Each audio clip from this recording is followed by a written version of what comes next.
Hey y'all, how are you? It is Taye Olawale. I am just now headed out for the day. I hope you guys are getting your entrepreneurship on and making this money out here, beating the odds. And it's a struggle out here sometimes, but like I said, do not keep all your eggs in one basket. And so that brings me to the fact that I have been doing Uber, not UberEats, because I did that for years. I did DoorDash, and I've tried Grubhub and everything like that, but I just swore that I was not going to have nobody in my car. And then one day, a week ago, about a week and a half ago, because I've been doing Uber since Wednesday last week, and I swore that I was not going to put anybody in my car because I just thought it was unsafe. I didn't want to deal with people. I like my space. So I decided to pick up people. So last week I made like $1,267. Part of that was some Uber Eats orders, but most of it was picking up picking up riders. And I don't regret it, actually. It's actually pretty good. I like it. Y'all like my makeup? Anyway, so I made $1,200, and I believe it was $1,268 or $1,267 last week doing Uber, and that's like the most I've made doing any type of gig work. So just a recap of what I've been doing as far as Uber is concerned. So what I do, I got a membership actually I've had a membership before, but I kind of upgraded it now since I'm going to be having people like in my car more. I got a membership for a car wash place. Some car wash places you can buy a membership and then just go however often you want during the month, and you just pay every month for it. So I went to Autobell and I upgraded my membership. So I get my car cleaned out like probably twice a week, which is, kind of like the norm. And I try to do a little stuff inside as well. I actually have a few different types of spray. I have this hand sanitizer spray. It's actually a big bottle. It's by Everyone. I got it from, and yeah, guys, I am driving, but I am safe. Trust me.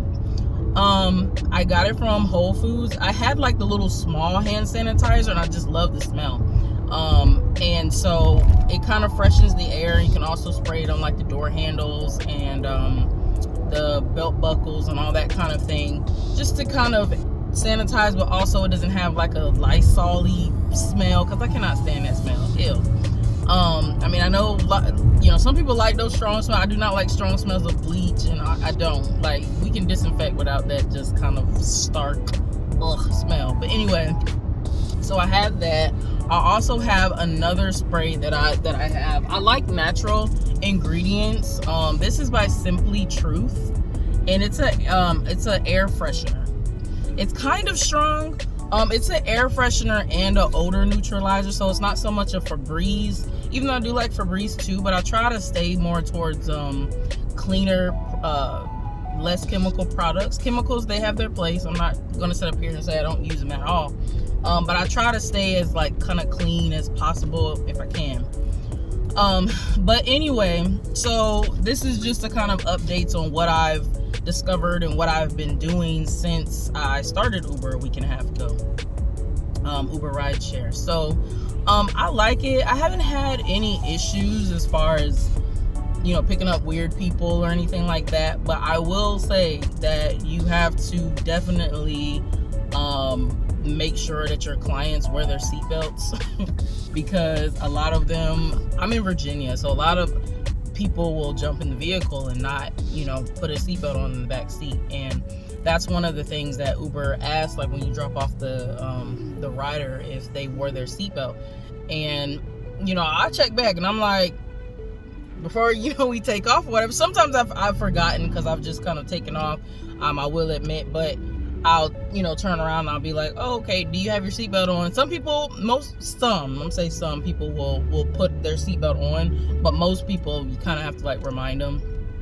I did have a few that was just like, I gotta put my seatbelt on the back seat. I'm like, yes, Uber says you have to put your seatbelt on. Uber. You know what I mean? But even if, people driving in my car, period, like, put your seatbelt on, because you just never know. And what could happen. I have 3 seats in the back, so in the middle seat has like even the crossover seat belt, so which I do like, because a lot of times in some cars they only have like the bottom buckle, but I like the crossover, because I even have to tell my son, because he likes to put his seatbelt on, and you know how we used to do when we were kids. But no, I tell him, no sir, put it over your chest. I mean, they kind of alter. I have it where it can go up and down. But anyway, y'all. So make sure your customer, or your customers, I guess you could call them too, put their seatbelts on. Also, I try to freshen up my car after every single passenger. Some passengers don't always smell the greatest. But I haven't had too many. Another thing that I've noticed is customers will get in. I've had a few customers get in, it's almost as if they just got done smoking a blunt, and I'm just like, it was a short ride, but I don't have a problem with people smoking weed, but just don't do it over here. You know what I mean? Like I've smoked a blunt too. But what I'm saying is, don't immediately finish and then jump in my car. Like, can you go air out first? You know what I mean? Like, I like good smells in my vehicle. Like, don't do that to me.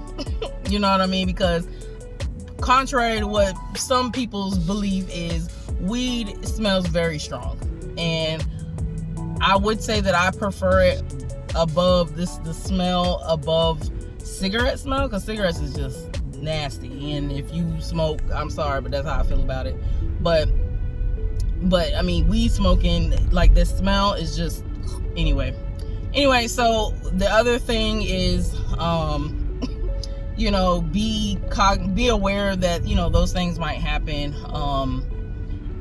And the other thing is, I've declined, like, I have so much stuff that I've learned just over this past week, but I have declined orders.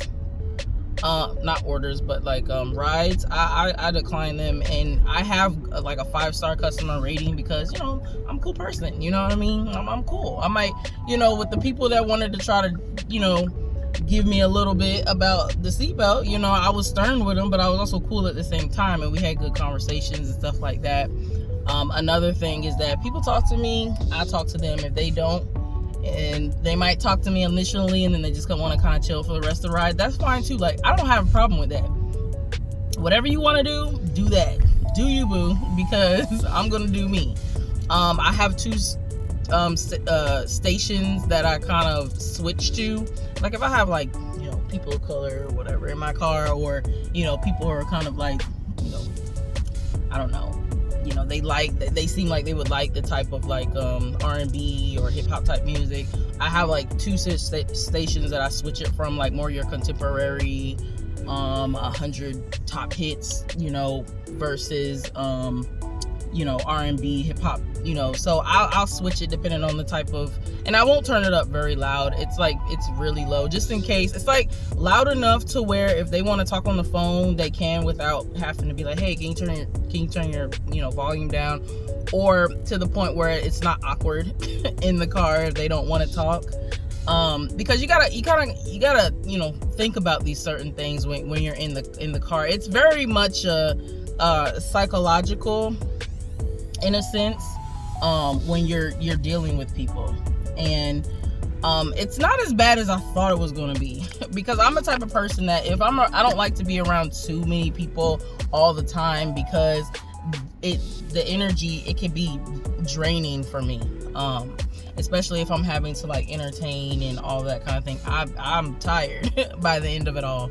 But with doing the rideshare, they're kind of in and out. Some people talk, some people don't, and it's actually been a cool overall experience.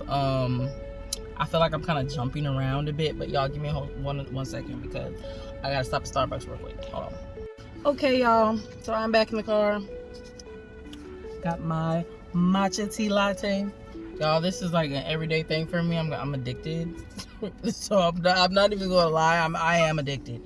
I have this. And I have my marshmallow bar. I think I told y'all that before. And I always have my egg bites. This is like a staple. This is what I eat. Like, I'm embarrassed to say, I eat this like every day. But anyway, moving on. So let's see. Uber has been good. So what I do, especially as a woman, and I know this is not going to apply to everybody. Everybody's not going to be able to do this, but I'm close to the Norfolk International, somewhat close to the Norfolk International Airport, and they have a waiting lot for Uber and Lyft drivers.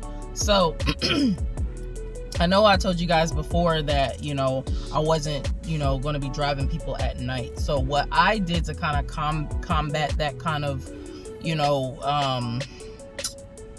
putting myself in that situation, and potential situations for, people to think they can take advantage of you, especially as a woman. What I do is pick people up from the airport when it gets dark. And usually you can pick people up till about 2 in the morning. So about 1, 2 in the morning is when I'll go home, just because I get a late start during the day. I told you guys that I'm not a morning person. So I normally don't get started doing work until like after 12. So, and then I don't really have a life right now, even though I'm starting to meet some people. That is another thing. With Uber, I have met some cool people, some cool women, and some cool sisters, and we've exchanged numbers and stuff like that. And because it's amazing to me how many people say, because I don't hang out, I don't really have any friends. It's amazing to me how many times I hear that statement, because I thought it was just me, and partly because I've moved around a lot and haven't really been in a place where I can just kind of settle and get to know my area and get to know people and stuff like that. I've just worked and moved around here and there. You have friends, but then you lose touch whenever you move around a lot, or you're not living next to your friends who might be in another state now. So it's been interesting because I've been meeting a lot of cool people, and I'll say a lot, but I've met enough cool people, and so that's another thing, and you can learn a lot from your client, I keep saying clients, I think about my spa, but you can learn a lot from your riders as well, just talking to them. Just like I said, I don't force conversation or whatever. If they feel like they want to talk, cool, we can talk, and joke, all different types of people, white, black, brown, purple, green, you can learn from a lot of different people and just getting to know different people and their lifestyle and stuff like that. And it's been pretty cool. I thought that I wouldn't like it as much, but I actually do. It's not bad. The good thing about, so at night, like I said, I don't drive around the city picking up random people at night. I don't do that. What I do is when it, about that time when it gets dark, I head to the airport and I go to the waiting lot and I wait for passengers and stuff to get off the plane. Usually I get about 2 to 3, partly because there's a lot of people usually doing Uber and Lyft that are there. So it'll take me a good 30 minutes to maybe even 2 hours to get a rider, which is okay because I could be studying. Like I said, I'm studying for my life insurance exam. I still haven't taken it. Yes, I have pushed it back just because I've been moving and it's just I've gotten away from it, but I have it scheduled for next week, so I'm hoping that I can go ahead and just knock it out. But anyway, when you go to these station lot, you're waiting for a while, so you could do whatever you want to do. You can bring your laptop, you can watch TV shows, you can work on your other business, you can make some phone calls if it's not too late to do things, you can work on stuff, you could take a nap. Like plenty of times I have taken I've sat and taken a nap, a good 30 minutes, maybe even 2 hour nap. Yes, because you're waiting that long. But I've already made a lot of my money. Like yesterday was my biggest day. I made $267. What? Yesterday. And that was my biggest Uber day. And I was just like, okay, cool. But I had already made like $200 before I even got to the airport lot. So is it worth it? Yes, if you have already kind of knocked out the bulk of your, money, like making your money and your doing your rides and stuff already. Because when you get to the airport, most of the time the airport always has surges. So it'll go from like $3 or however much, and the surge amount, it's kind of hard to explain, but when you're sitting there, they'll have like surges of like however extra money you can get that'll be tacked on to however much the Uber ride is going to be. And what happens is, as long as you're sitting there, Uber, the Uber app knows where you're at and everything. So as long as you're sitting there and say the surge, keeps going up. I don't know why. Maybe based on the amount of riders or the amount of potential, customers or whatever. But what happens is, like, say I get there and the surge at that time is like $5. It'll keep going up as long as you sit there. You can't like go and come back, because it'll start you at whatever the surge was. So if the surge goes up to $10 and you got there, you'll start at $10. And if the surge amount keeps going up as you're waiting, like it's went up to like $22, and so it will always keep you at the amount that was highest. You know what I mean? So if it goes to $22 and the surge will drop back down, because it does do that. It goes up and it goes down. But if you're sitting there, as long as you're sitting there and the surge keeps going up, if it gets to like $20, but then it starts going down, you will stay at $20. You know what I mean? Unless you leave. I don't know if I'm explaining that right, but that's how it works. And so what happens is, when you're sitting at the airport, it'll put you're in queue. And it's not a specific queue, because usually when I get there, it's like I'm in between, there's like 16 to 20 cars ahead of me. And then, as flights are coming in and people are getting Ubers and whatever, Lyfts, because you can do Lyft too. I just do Uber for right now. But, as flights are coming in and, drivers are getting, pinged to go pick up a passenger or whatever, it'll start moving you up in the queue. But the queue is like 16 to 20, and then it'll go 11 to 15, and then it'll go, okay, you're between 5 and 10, and then it'll be like 1 to 5 riders. You know what I mean? So it's not like, okay, you're number 20 or you're number 5, there's 5 cars ahead of you. Like, it doesn't do it like that. It kind of just has you in a range, which I don't really like. But I did send that feedback when Uber sent me a survey about that. But they might not change it, I don't know. But other than that, it's been pretty cool. Like, I wish I would have put aside my beliefs about it and did Uber, because I probably would have been if I did this, I probably wouldn't have done anything else. But then again, hindsight is always 20/20, and I learned a lot doing other things too, with the Walmart, the UberEats, the DoorDash, the GoPuff. It's all a learning process and a learning game and everything like that. And I like it because you pretty much chill and drive. I don't mind driving, you know what I mean? I like driving. I like meeting. Surprisingly, I don't mind. I'll say but I don't mind meeting, new people. You know what I mean? I realize I only have them in my car for, a little bit amount of time, and it's just cool. So, if you don't do Uber, rideshare, and you are able to, try it out, because I'm actually really glad that I did. And I'm really disappointed that I didn't do this sooner, but it is what it is. Maybe if I was doing it sooner, I wouldn't have been able to help people out with the Walmart Spark and everything like that. And I'm glad that my videos have helped people. I mean, like I said, I don't know everything, but I put out my experience. I put out what I do know, what I've experienced. Everybody has a different story about it, But if you do Uber, I don't want to keep rambling, because now I feel like I'm about to ramble. But if you do Uber, let me know how your experience is, what you do, how you go about doing it. As I continue to do Uber, I'll probably put out more videos about it and how I go about it as, you know, a new rider and as a woman, how I take care of my vehicle, what I do, what I have in my vehicle for protection, you know, different things like that. I will explain and express those things. And if you guys got any questions, comments, you want to, you know, give me some feedback, give me some pointers, tell me about your experience, let me know, because I would love to hear it. I try to respond to everyone's comment, but if I don't, forgive me. You know, sometimes it's a lot of comments, and if it's an older video, I'll see the comment, but I might not, you know, I might not respond to it if it's like a really old video, but I still kind of respond to some of them. And then some questions just like, okay, watch my videos, I answered that question already. Watch my videos, I answered that question already. But all right, y'all, you have been great.